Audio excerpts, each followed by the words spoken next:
It's always rather challenging because my faculty want me to share something that is new and inspiring for them. And then I'm supposed to, at the same time, be able to share something that is totally makes sense to anybody who's heard it for the first time. So how am I supposed to do this instead of building on the material? So it's quite a challenge. And then we were talking about this, and I had a lot of ambivalence about this topic. I said, no, I made my decision that I was just going to go with kids. And adults take way too long. And you know, that's where I began my career. I was too chicken. My PhD was in developmental psychology, and so that's where it was. But these little creatures scared me. I just didn't. They didn't make sense at all to me, and so I thought, well, adults would be a lot easier. So, it was in the 70s and the 80s. My PhD was 1975, and this was in the heyday of all of the huge movement of human potential movement and all the personal growth movements. Sidney Girard, Fritz Perls. There was, of course, this was still when the talking cure of the psychodynamic theory was in place. Martin Buber was very inspirational, and Carl Rogers and Abraham Maslow, and I was schooled in all of those, and so I naturally moved to, my first courses were not parent education. My first courses were actually adult growth. And so I would hold these courses on adult growth and maturation, and I began for university students, residences. I had a residence in Shaughnessy area of Vancouver here, where ran communities, growth communities for university students. And so it was with adults that I began my work. And then gradually, as I gained more confidence, Tamara began to teach me all that I know now.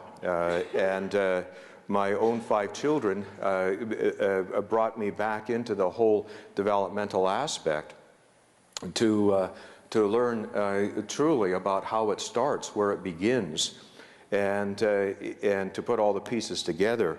What I learned there, I had to unlearn many of the things that I assumed when I was looking at adult growth and maturation. And so for me, this is kind of full circle. It is coming back, in a sense, to the beginnings, but coming back to the beginnings with a fresh perspective, a perspective of how growth happens developmentally.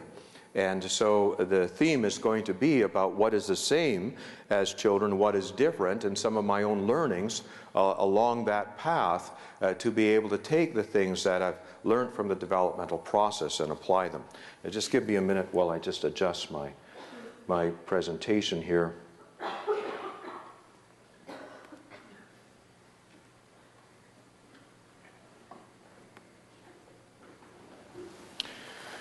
So those of you that have taken the various courses will know that there are glimpses, and I refer to adult growth, glimpses throughout the material, various glimpses, and I had this fantasy that if I had enough time, I could put all the pieces together and develop a coherent model in terms of what I understand now in terms of adult growth and maturation. It proved too daunting a task. I simply wasn't able to do this. The material is all the way through. For instance, here in the adolescent material, for those of you who have taken this course, we talk about 7 rites of passage that the adolescent must go through to become an adult. And of course, we could take a look at all of those, as I mentioned in the adolescence material. Each one of these, we could take a look at adults, and even in terms of our own adulthood, that it's renegotiating those rites of passage, about being able to go back through these, the unfinished business that happens in adolescence. Adolescence literally means the bridge from from childhood to adulthood, and that we have not fully negotiated that. But that's just an example of the material that's throughout the engine of maturation that I talk about in other courses, as well as in my Intensive 3, is largely about adult growth, but in terms of, again, understanding. And so there are glimpses through it. I didn't get to put all the pieces together, but hopefully the main kind of learnings that I have learned through this process of starting with the question of adult growth and maturation, starting with the issue of what is the therapeutic dance, of how do adults mature, going through studying that in terms of children, and then now through that lens taking a look back at adulthood. So what we do know about true maturation is we can't will it into existence. We can't just choose to grow ourselves up. Okay, I'm going to grow up today. I'm going to do this, I'm going to do that, I'm going to do my maturation exercises. And there's a lot of people who actually think that that's true, you know, if they do the right method, they can do this. Nor can we command it in others, despite the fact that we tell other people to grow up all the time. You know, we tell our children, our spouses, come on, grow up. It never works. It can't be willed, it can't be commanded. It can't be taught, shaped, or formed. This is so important. We can get children to act mature in a moment. It doesn't transfer to the next moment, nor the next relationship, nor the next situation. That's not the same. And so when we train a child in terms of teaching and command it, that's not the same as true maturity. True maturity generalizes across all situations and scenarios. That's the whole point of it. It's not a behavioral issue. And so we mustn't confuse that if we can get a child to act mature in a situation that we made any headway, or ourselves for that matter. And so that's what we know. It does not necessarily result from striving for it. In fact, the more one works at it, and this is one of the great misconceptions, that if I really try hard, if I really strive, that I'm going to get there. In actual fact, there's a huge paradox, is that growth, and we'll look at this, growth in adulthood and childhood doesn't come from work. And those who work at it, often it eludes them. It does not necessarily result from knowing the theory. Many people think that if I know all about it, I've read all the books. I've read Roger's Becoming, I follow a method, I'm a part of this adult transformation group and so on. If I know all of this, then it will happen. And it's not like that as well. And as I said, acting as if one is mature is not the same as being it, and it is not a feeling. And I'll touch on that again. Those who actually are impressed by their maturity are usually deluded. This is not the way it works. It just doesn't work this way. And so we'll take a look at some of those things. And I've divided this into three parts. First of all, what is the same and what is different about maturation for children and adults?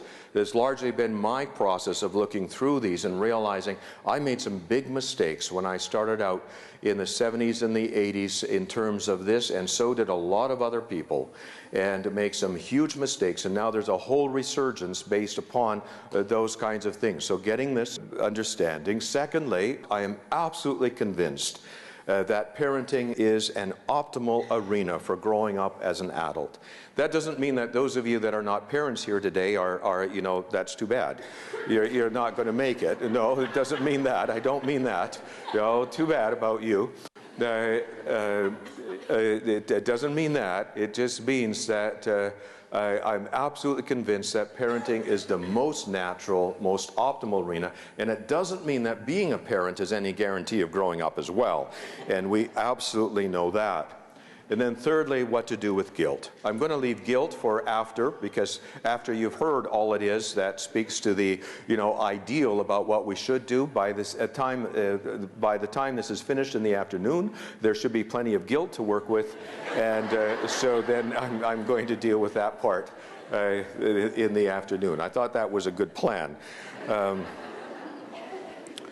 So we'll begin then with what is the same. What is the same for children and adults? And first of all, the maturing processes as well as the growing edges are the same. Those things are the same. And so when I finally was able to put all the pieces together of what is our human potential as viable, separate beings, able to adapt to circumstances and situations beyond our control, and to be able to be capable of separateness without a loss of togetherness, and togetherness without loss of separateness. These are our human potentials. And the fruit of maturation is the same. Growth depends upon rest and release from attachment. These things are the same. And so I'll just spell them out here. These things are exactly the same.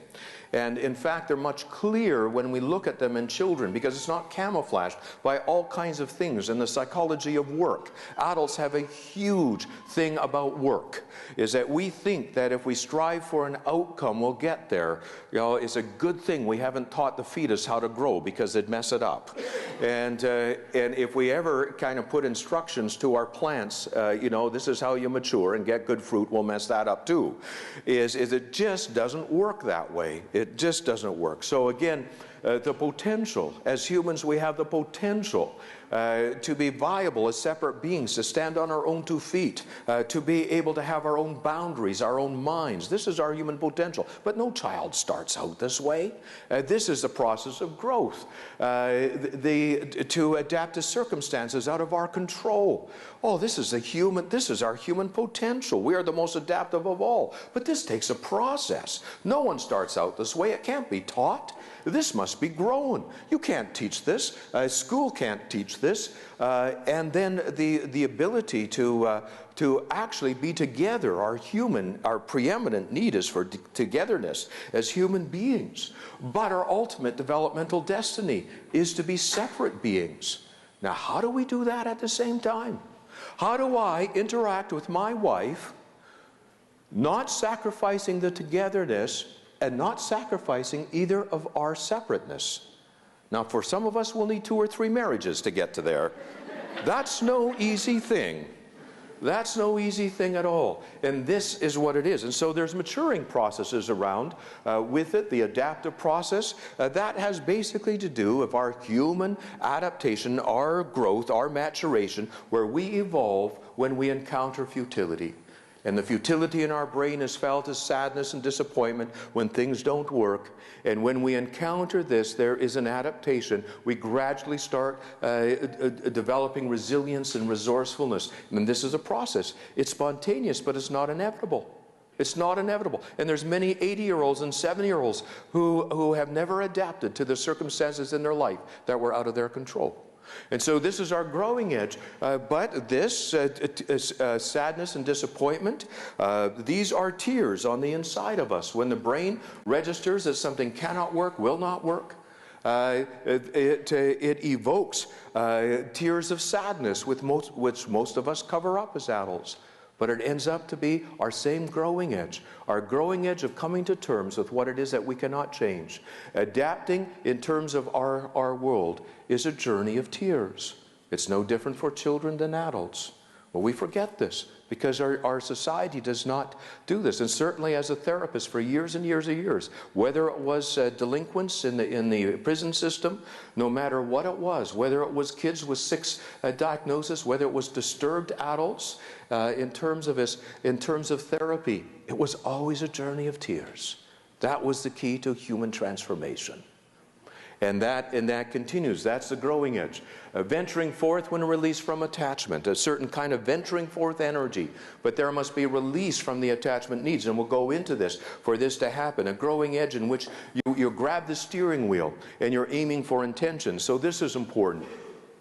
And maturing as a result of inner dissonance, of inner discord, mixed feelings. Part of me feels this way and part of me feels that way. That's always a growing edge. When you're in the middle of all your experience, we think that growth is, and this was this whole idea that got off on the wrong track in the 80s, is that growth was a pure experience. It was this inspiration where you had this wonderful pure experience, and this was it. No, the only individuals who have pure experiences are 3-year-olds and 4-year-olds. They're fully all where they are.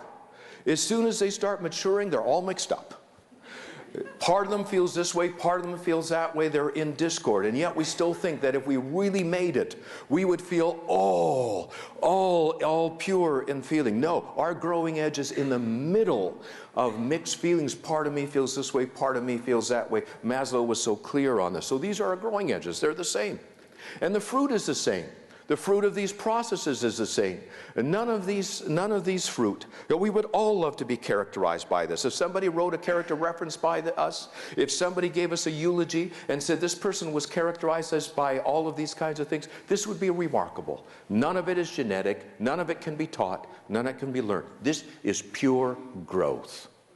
And so this is the fruit of maturation. And so when this is there, it is a witness to the maturation that is there. Well, where does this come from?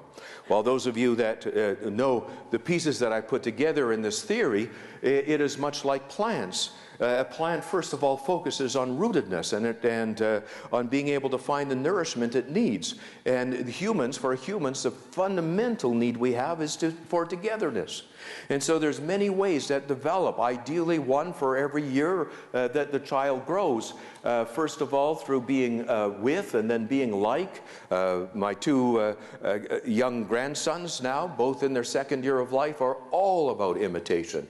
They hold close by being like. And then by belonging, being on the same side as, taking the same side as, being part of, and then to matter to be significant by the child is 4 years of age, and then giving your heart away, a sense of emotional closeness, and finally sharing all that is within your heart. And many children, this capacity for relationship doesn't develop. And this is a whole other thing about our digital age, because the fundamental human problem was always how to be close when physically apart. And this is nature's answer. And that answer is hugely important because it allows us to fully mature. The problem is we've discovered another answer in the last 2 decades, and that's digital intimacy. And so now we have another way of staying close when apart. And unfortunately, all the research is coming in is that when we stay close apart with our digital means, it actually interferes with nature's true answer. And that's one of the great costs. Like Marshall McLuhan said, is for every reach, for every extension in our reach, there's an equal and opposite amputation. We have done the ultimate as humans and discovered how to stay close when apart. We are in danger of sacrificing the ultimate human, the natural answer to that is this kind of development for intimacy. So all of this is to find what a child is seeking, and if they find what they're seeking, there's some release, and we'll go to that in a minute. But for this to happen, a child needs to be able to feel his emotions. Now, all mammals have emotions. All mammals have a limbic system. We share the basic emotions. But only humans have the capacity to feel their emotions. Now, we thought feelings were a nuisance variable.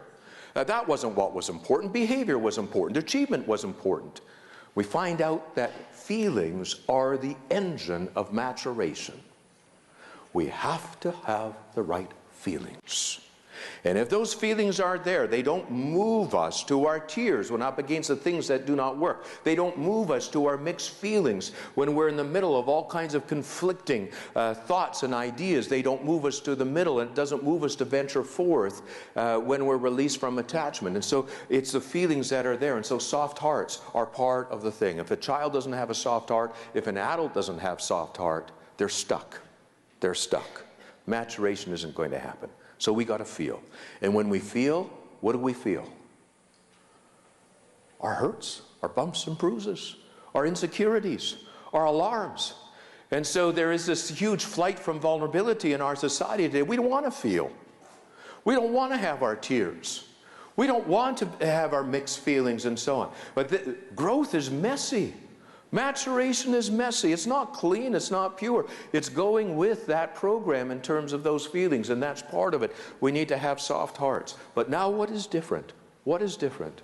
What is different here is the primary release for children. For children, the primary release comes when their attachment needs are fulfilled. When mommy and daddy are the answer to their belonging, to their significance, to their love. When mom and dad can provide, then they are the answer to the attachment needs.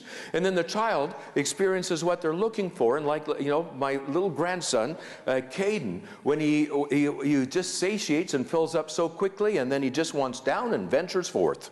You know, the brain just changes on a dime. We're now going to grow up. Now it's time to grow up. And so there's only 2 gears in him. You know, first gear, which is for attachment, and thank you very much if I've got it. Second gear is growing up. And so, you know, it's very, very simple. And so that's what it is. But it's different for us as adults because it's not our turn anymore. There's no one all there that is to be and say, I am Jessica's answer. I wish it was true. I can imagine, I am Gordon's answer. I dedicate my life to being his source of, do you follow me? I wish. Doesn't work like that. It doesn't work like that. And so it's not our turn. And so nature has a back door. So everyone has an equal opportunity for growth. And I mean everyone. And this is the beauty of this. Everyone has an equal opportunity. There's lots of children who have never had the chance of ever having their attachment needs filled up. There's never been any release. Nature has another way. And that other release is when we actually have our tears about the lack of fulfillment, what wasn't there, the thing that did not fill us up, the holes, the emptiness, the longing, the aloneness. When we actually feel this is the remarkable thing in the research on grieving and sadness, is in the wake of this, the venturing forth energy comes. And that is huge, because that is our way through. This is different now. When we're not a child, this is different now as an adult. It's not about finding, and this is a huge thing, you see, because I thought when I was running the groups for students and for adults, that you had to find substitutes, and that the group was a substitute for the parent, or the therapist was a substitute for the parent. And Carl Rogers thought that. And so he said, well, the therapist becomes the parent of the client. And so everything still had to do with looking at the fact that you're looking for fulfillment. It's not about fulfillment. Not about this at all. Not about finding a spouse that can substitute for your parent, although many of us wish we could. It's not about that. It's not about, it's not about finding that. And in a group that's larger about us, it's a different journey. And that journey is one where we have to open ourselves to actually register what was missing, what was lacking. And it is that part that automatically and naturally leads us out of it. And so that's one thing that is different. The release from attachment in adulthood is not primarily from the fulfillment of our attachment needs, but rather from grieving its lack. And there's all kinds of individuals who continue to seek, can I find somebody to replace my parents? Can I find somebody? Can I find a group? Can I find a spouse? Can I find this? Can I find that? Can I find a guru? Can I find somebody to replace what I didn't receive from mom and dad? And it isn't this way. That's not the way it is. And when you look at it in the big picture, thank goodness it's not the way it is. Because in a sense, it is a very natural process. We don't have to be afraid of feeling the lack. We don't have to be afraid of it. This is part of the natural plan. Secondly, and this was huge, this was all the big rage in the 60s and 70s and 80s, and all the theories of growth were centered around words. Therapy was a talking cure, and words, self-disclosure, not only serve as the ultimate instrument of intimacy, but also become the foremost instrument of individuation and maturation. Now, I spent years putting the pieces together on this, and I simply don't have a time to share it with you today, but this was huge, and much of the work that I did with adults was all around words.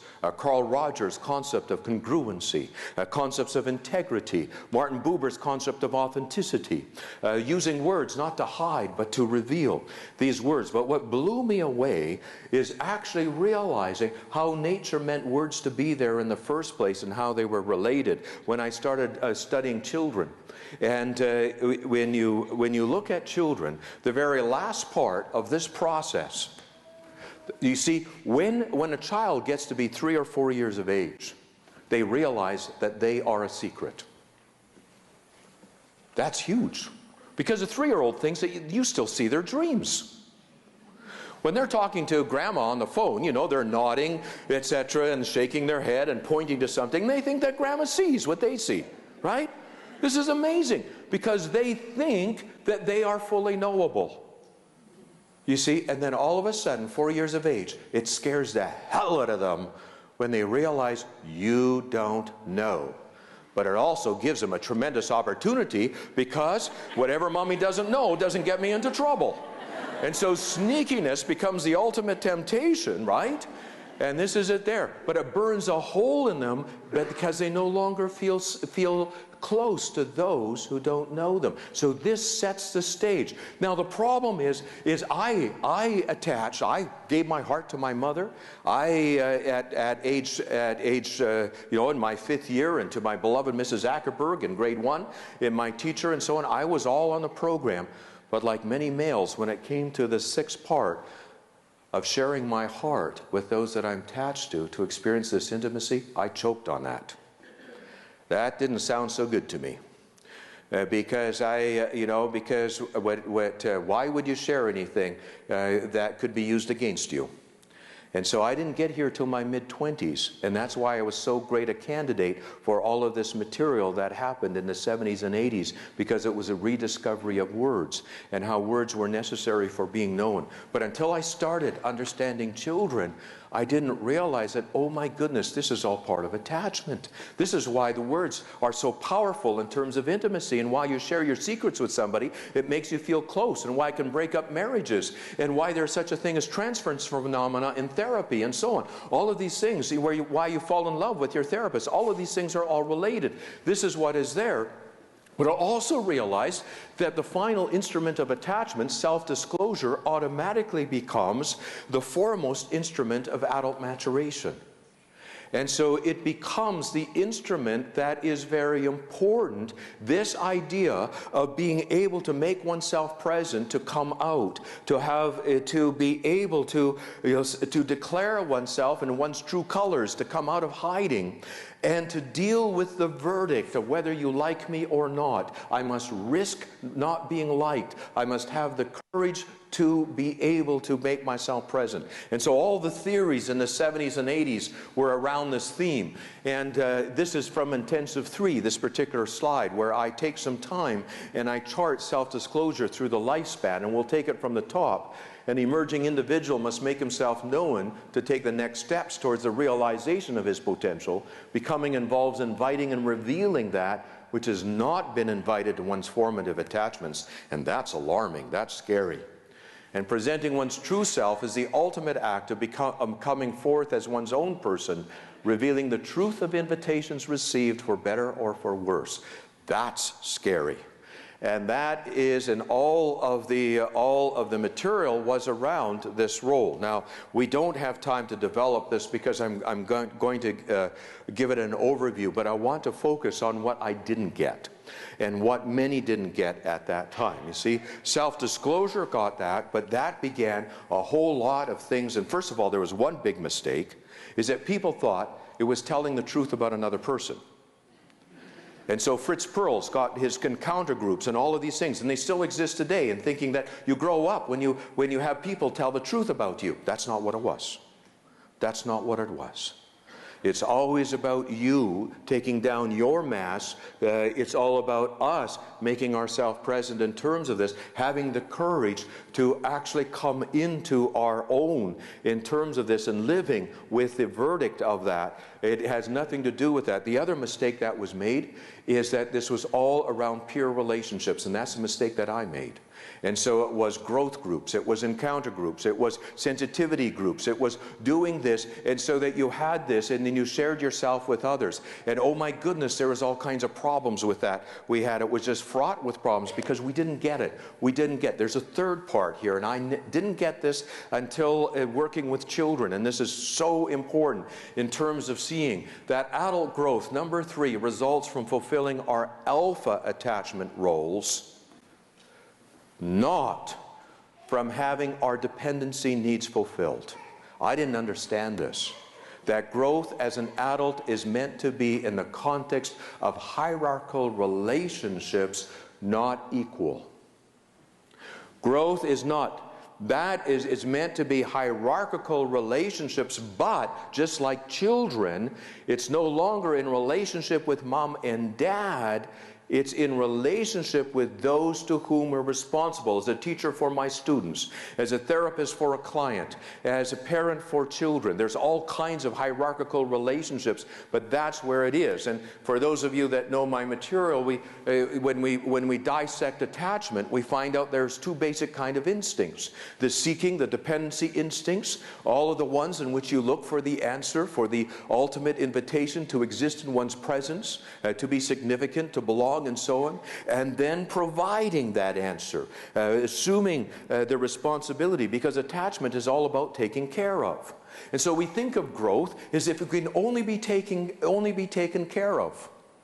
And then we bring it into parenthood with this idea, and you've all heard this idea, well, you've got to take care of yourself before you take care of others. That's still thinking like a child. You know, and then everybody uses this example, like on the airplane, you know. The oxygen mask goes on, and you have to put it on your own, face before you put it on your child's. It's the most ridiculous example. It only holds true for that, nothing else. And we generalize it for everything. That's not the way it works. In fact, if you try to do that, you just dig yourself a narcissistic pit. It doesn't work that. And yet we have a $1 billion self-care industry that is confused with growing up. This is still thinking as a child. It's not turning the corner. The corner is incredibly important to turn. And that corner is assuming our responsibility is no more. Like, as long as we're a child, we're looking to be taken care of in one way or another, by our spouse, by our therapist, by whomever it is, by a group. But when we turn the corner, it changes. Now we're part of the equation of becoming someone else's answer, of taking care of another. And it only makes sense that our human potential would be realized in this. This is where it is. So now it is in this area that our growth comes. And that's what I never saw. That's what most people never saw. And this totally transformed my practice, because from then on, my practice changed, because I knew it had to be in relationship. It was not about the adult as the adult. It was in the relationship where they were being the answer to somebody else. They must assume, it must be in a love relate where they are being the answer to somebody else, that they would grow up, not in being a dependent upon a therapist or a group. Do you follow me? Everything changed. My whole practice changed. And because once you see this, it becomes so self-evident. So it's fulfilling our roles as an alpha provider. Notice, it's no longer about fulfilling our dependency needs. It's no longer about that. So it's not taking care of unfinished business by finding fulfillment. It's actually fulfilling our alpha roles. And we can all do this. We can all step up to the plate. So nobody's disqualified. We can all step up to the plate. It is within us to assume responsibility for the relationship, preserving a sense of connection at all times, to orient the child, including giving them their bearings, to keep them out of trouble and out of harm's way, to confront with the realities they need to adapt to, and provide comfort for the tears that result, to inculcate our values by soliciting good intentions. And we could go on and on this. The point is, you see, if you look at it this way, if our developmental destiny, that is, nature divides attachment into 2 things, in terms of seeking to be taken care of and providing to take care of. If our developmental destiny as we grow up is to turn that corner, to become the answer, then it only makes sense that the realization of our full potential could be realized in this context. And so the growth for a teacher is in the relationship with the students. You see? It's in the relationship, and so it changes. This is the way it changes then. And so this made sense to me. And so then it becomes obvious why parenting is the optimal arena for growing up as an adult. It becomes obvious why that would be true. It's not the only arena, but there must be some arena. If it's still about us, we haven't turned the corner. And it's turning that corner. And so what sets the stage for adult growth is assuming the responsibility to take care of a child, to be the answer to the child's attachment needs, to give a child an unconditional invitation to exist in our presence. I was just lately in California and had the privilege of being involved. I was requested to be part of a documentary for Robert Bly, a great tribute to him and all of his work in terms of rites of passage, primarily for males, for men's groups, and so on. And so I was asked the question, well, isn't it a breakdown of culture that we have no rites of passage, that boys can't grow into men? And I said, I don't see it that way. I don't see it that way. I see that nature has taken care of this.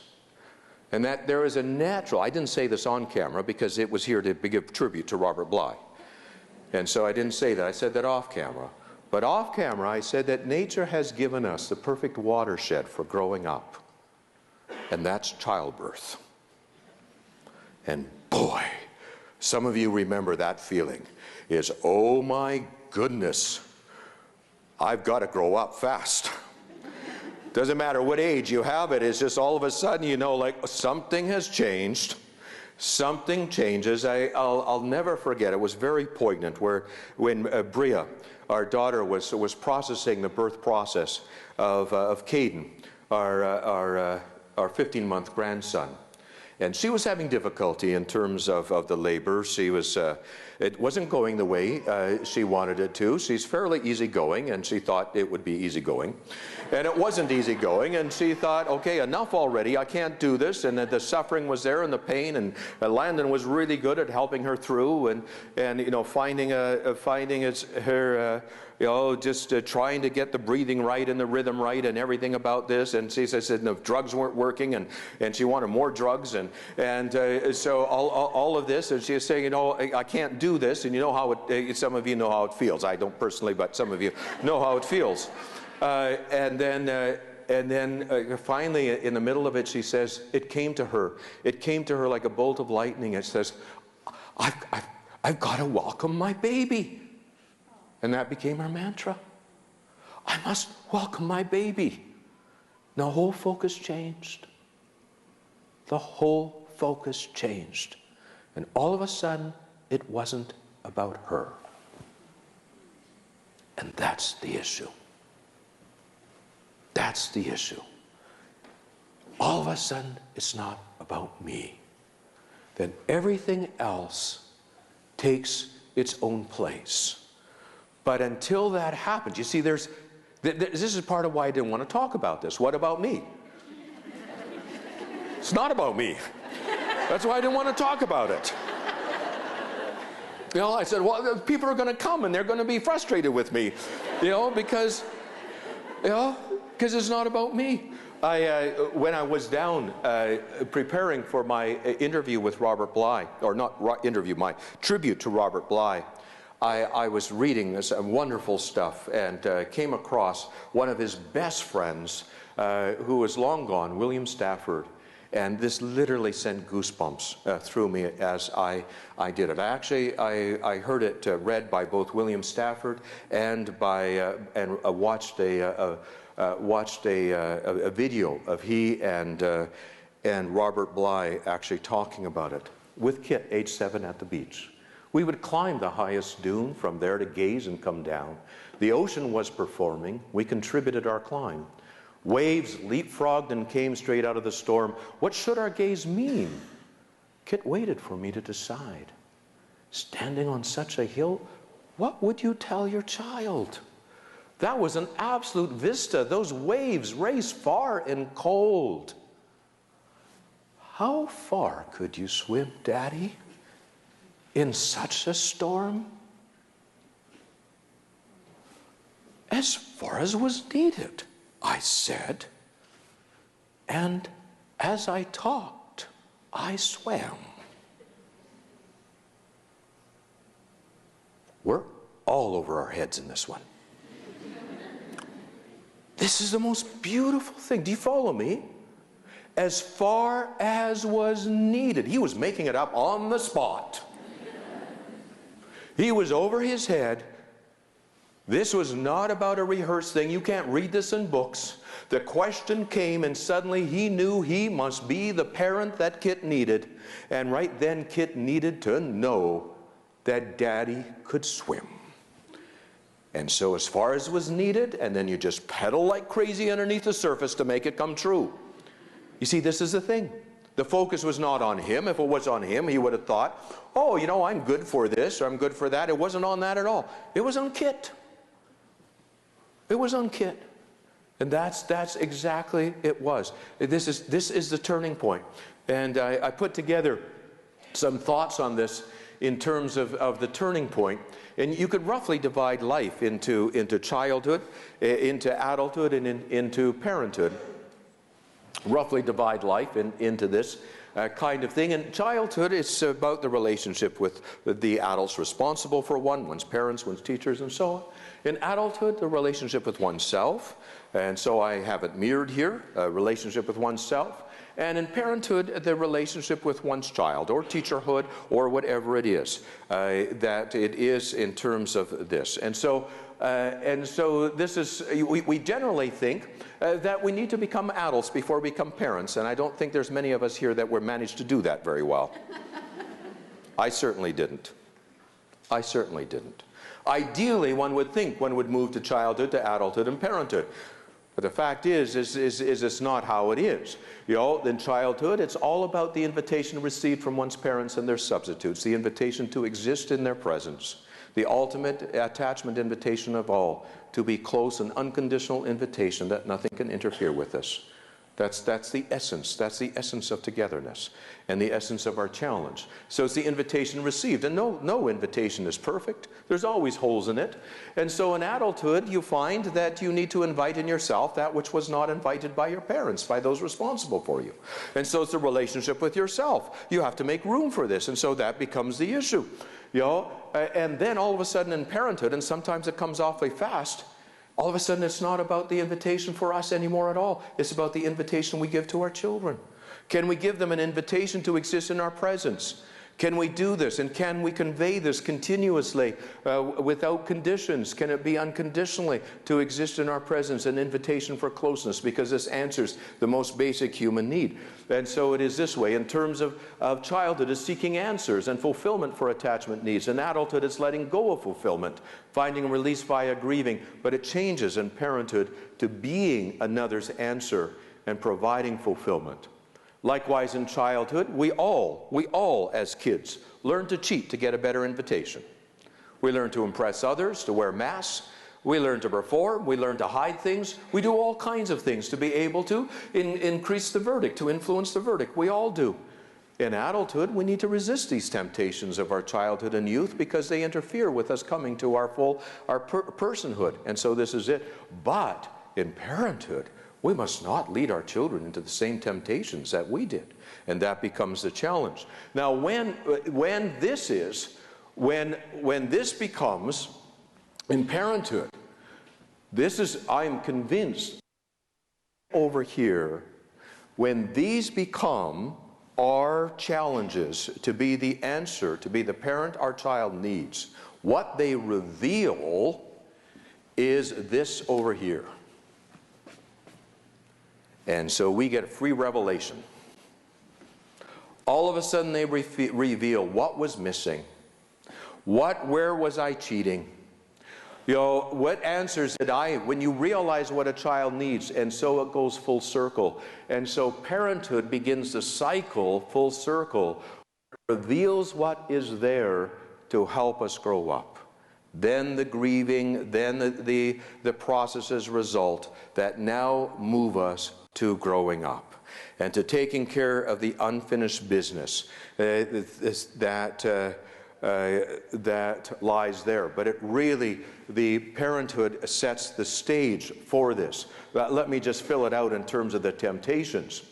Giving an unconditional invitation involves not leading the child into temptation, to work at love or being lovable, to hide or conceal, to impress, to be good, to preserve closeness and connection, to edit, embellish, or alter oneself to get a good verdict, to measure up, to be valued, to cheat at significance. We've all succumbed to these temptations. But this interferes with our growth, because when we cheat at getting a good verdict, we don't enter into the world of reality. We don't have the tears we need to have about this. And so then if we don't get a hold of ourselves in time, we invite our children into the same temptations that we had.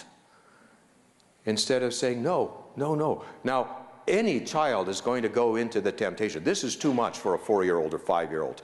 Everybody will go into this. They'd have to be dumb not to figure this out.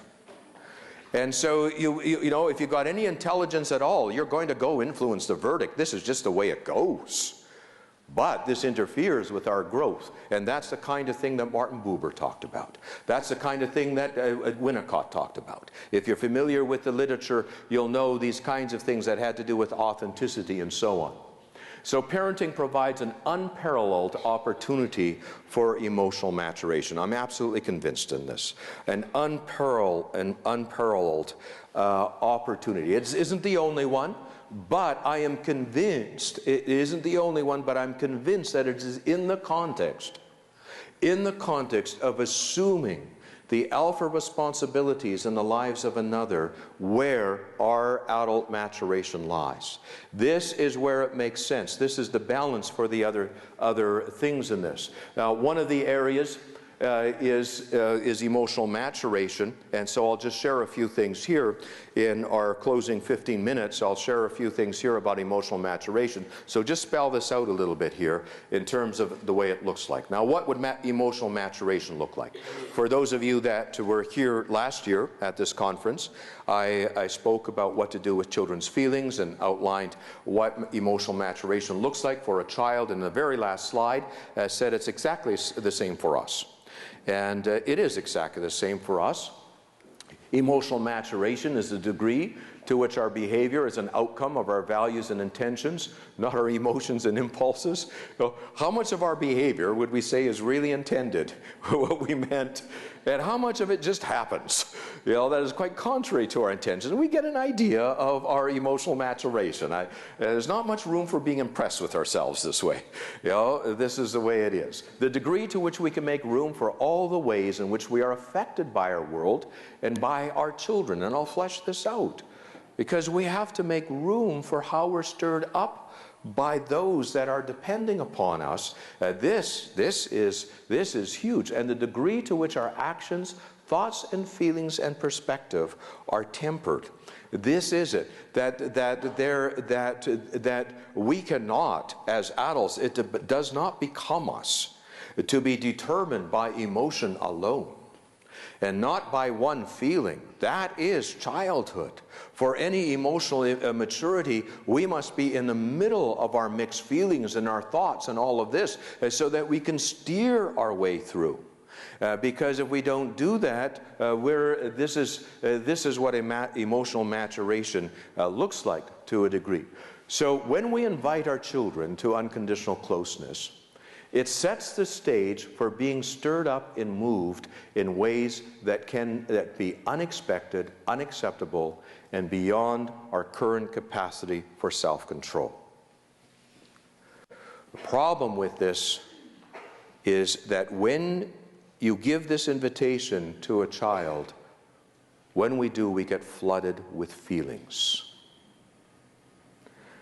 We get flooded with all kinds of feelings. Feelings we did not anticipate. Feelings we did not expect. When one of the feelings that my mother could not abide by was anger, for very good reasons, but she could not abide by that. And so, to be close to my mother, I had no room for my own anger.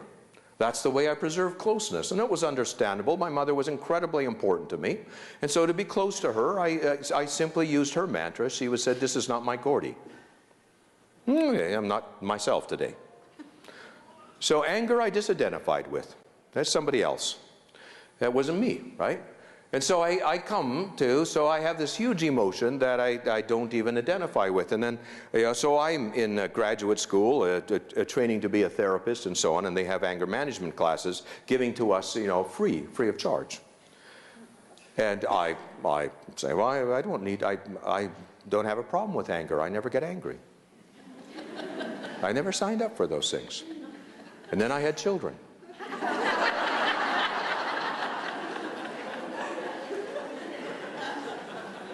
Boy, did I discover things in myself. You see, we get frustrated with the ones we love the most. It just kind of goes together. But it catches us by surprise if we don't think we should. It absolutely catches us by surprise. And when we give the invitation to stay close, we've got no protection. We've got no distance. We don't have it. If I am inviting that child, I want to convey an invitation to you to be in my presence. I want to do this that is unconditional. Not conditional upon good behavior, not conditional upon you being sweet and adorable, not conditional upon this. And I can convey that invitation. Oh my goodness, I get stirred up. And that's what an emotion is. And that's the whole thing. We get stirred up. But to accept our children, to invite them into our presence, guess what we have to do? We have to make room for the feelings they stir up in us. Now you see, this is just like adolescence, and adolescents for different reasons, because they've hit puberty, they get flooded with feelings, and now, just when we've got all of that sorted out, we get hit again. We get hit again. But this is nature's way. And it is messy, but we get hit again. But if we don't go with a program, if we try to straighten it out, if we try to clean house too much, if we try to get this, no, this is what was meant. This is part of it. This is part of our growth. Part of our growth is this way. And in the presentation last year, I had this particular image of all the different kinds of feelings that we have and that are possible, landscape, only some of them here. And of course, with our parents, maybe only a few of those feelings were acceptable to them. And so the problem is we could only get close to our parents, and each parent was different, but we could only get close to our parents if we, in a sense, came with those feelings and tried to exclude all the others. And now we got all kinds of things that we don't feel comfortable with, but we found a way of living our life so they're not there. And then we have children, and that's a big mistake. Because if you want to live a life that you can control your emotions, that was the biggest mistake you could ever make. Because now it just happens to us. It just happens to us. And we must go with it again, because if we don't make room for the feelings they stir up in us, we can't make room for them to be in our presence when that happens. Do you follow me? That becomes the essence of self-acceptance, to be able to accept in us what they stir up in us. When this happens, we don't feel very good. It feels messy. This is nature's way of growing us up. This is nature's way of giving us another chance to go with this and to collect all the aspects of ourselves, to gather them all together. This is nature's way, and going with it. Now, I talked about last session, last year, the three basic laws of emotion for emotional health and balance. First of all, they need to be expressed. So, oh my goodness, these feelings need to find out somehow. If they don't, they're going to burn a hole in us. They're going to make us exhausted and tired, and they're going to cause problems, right? And so they need to be expressed. And two, they need to be felt. Well, that's not very nice to feel these kinds of feelings towards my own children and so on. And they need to be answered. I need to find on the other hand, because it's not the only feeling I have about it. It's not the only thought. It's not the only value. And so these are the three laws of emotion and emotion maturity and balance. And so now going with the program.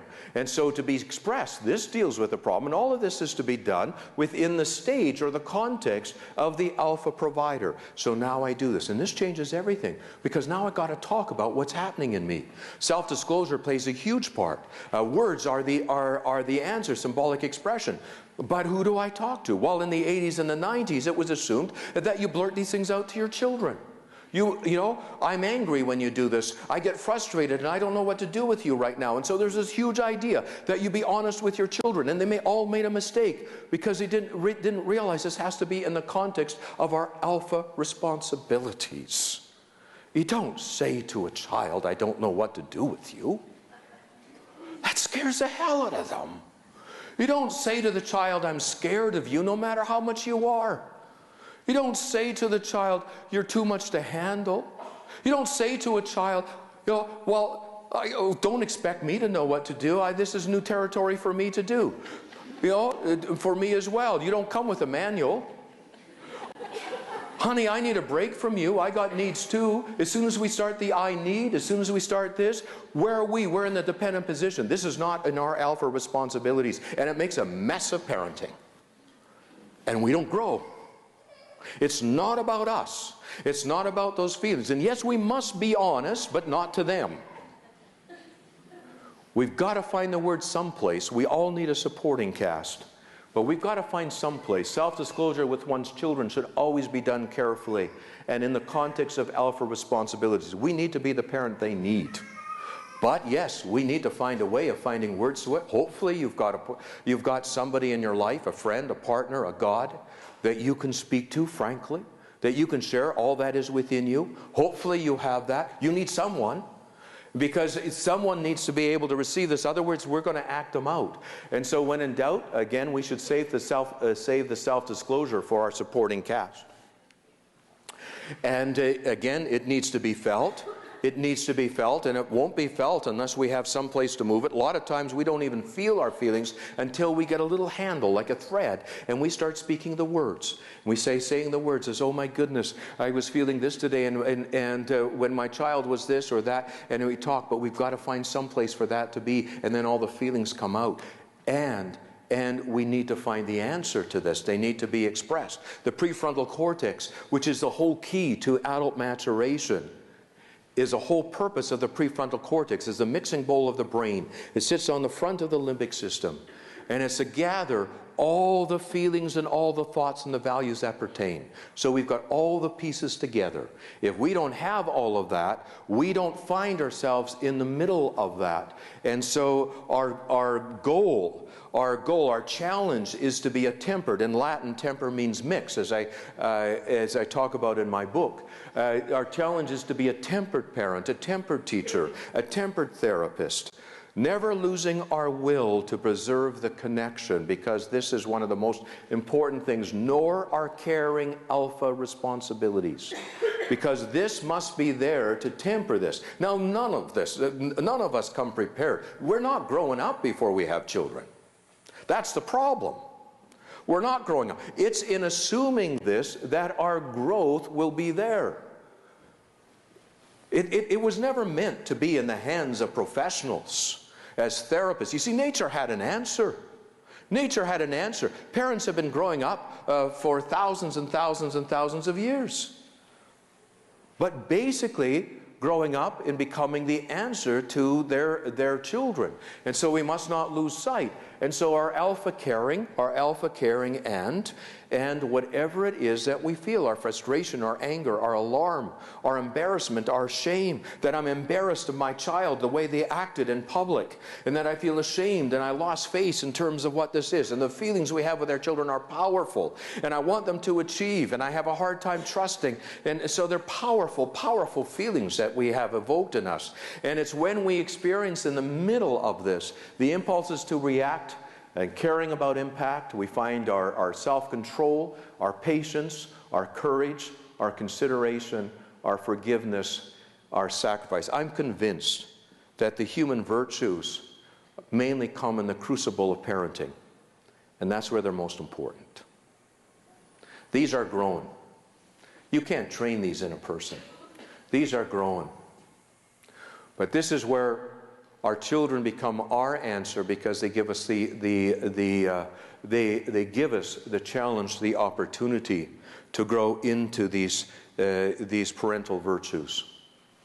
When intense feelings are unanswered, we should disengage impulse from action and buy some time to collect all the salient aspects of ourselves. The more conflicted we feel, the less impulsive we will be. That's not particularly good news, is it?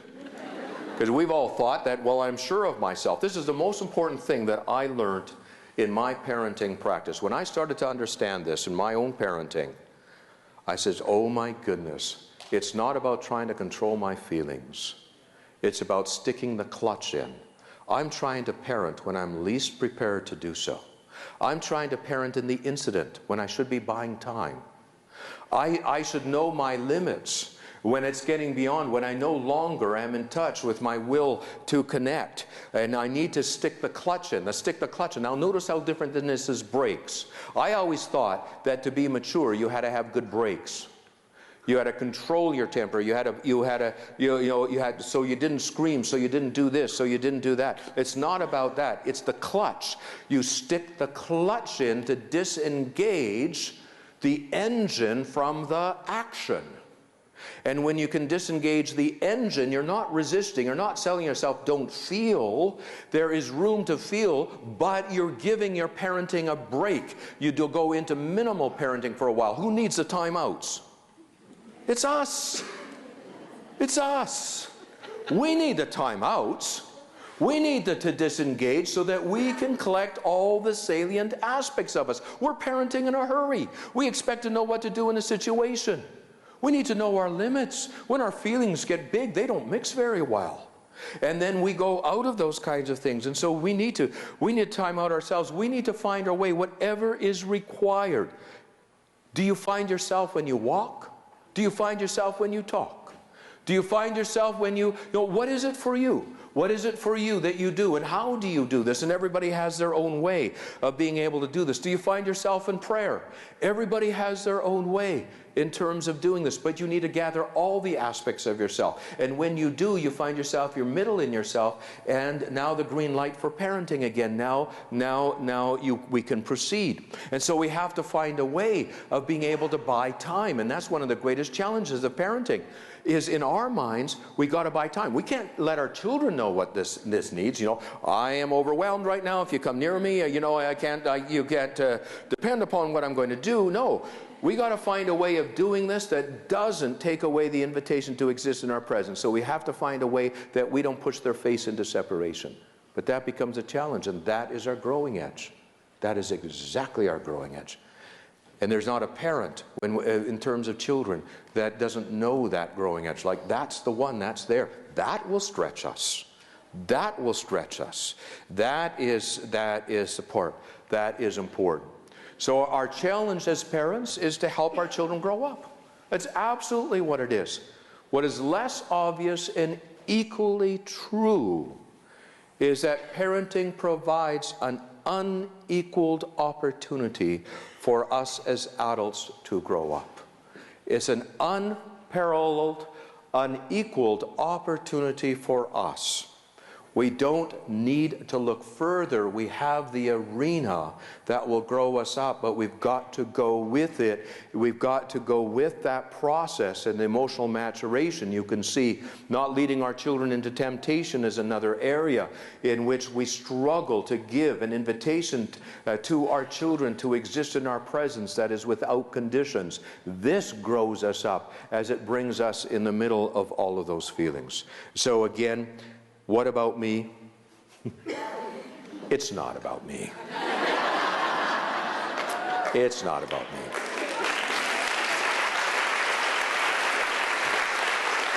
Thank you.